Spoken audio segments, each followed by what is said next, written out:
All right, everybody. I just want to give you a quick tutorial on how to get into the test. So here we are at the HMH site. You're going to put in, I'm going to put in our fake student, Daisy Reed 180, which looks like yours. Now, normally you're going to go into the red 180, but today you're going to go into the reading inventory assessment, the blue box. Click on that.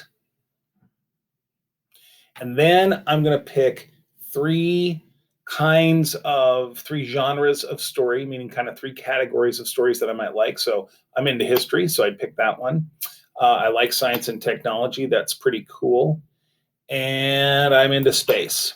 All right. Now, if we were at school, it will give you a whole bunch of books in a Lexile that matches your score result that you could check out. But of course, our library is closed. And even when we go back for hybrid, you won't be able to check out books. Then I just...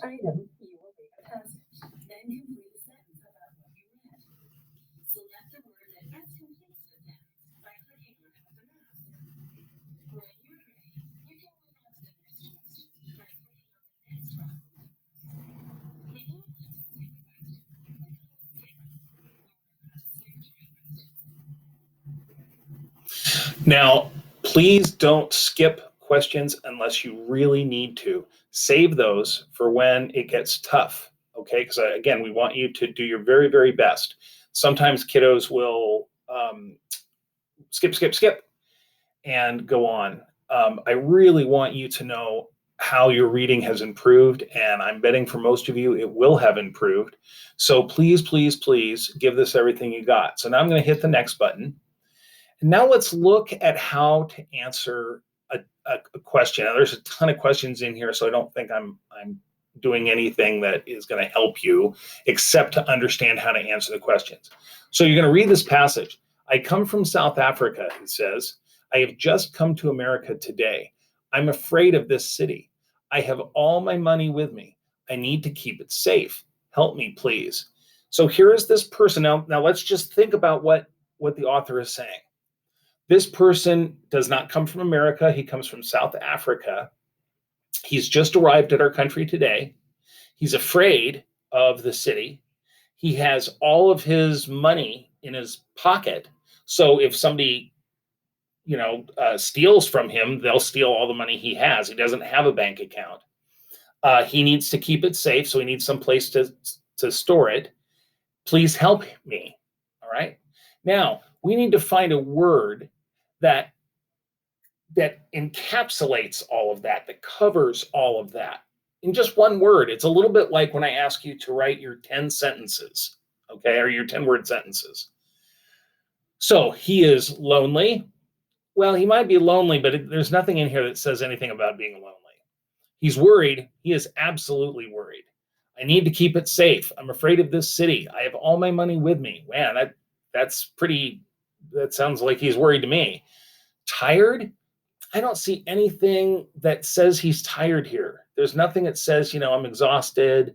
I can't keep my eyes open, anything like that.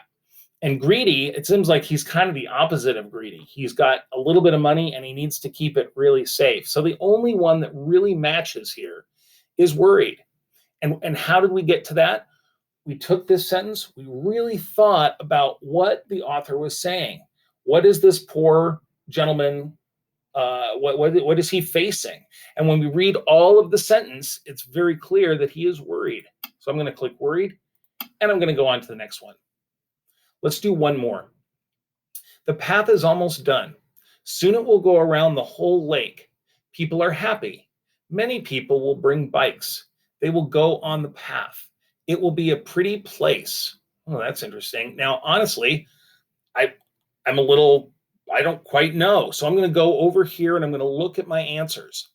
The blank will be nice. The car will be nice. The lunch will be nice. The talk will be nice. The ride will be nice.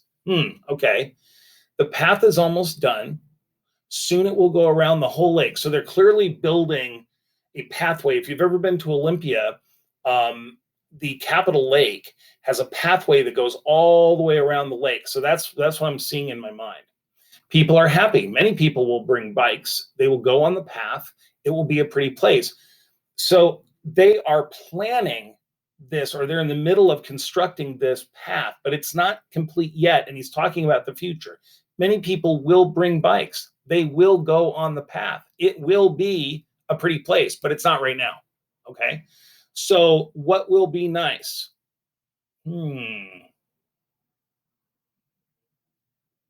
It's got to be the ride will be nice. Many people will bring bikes.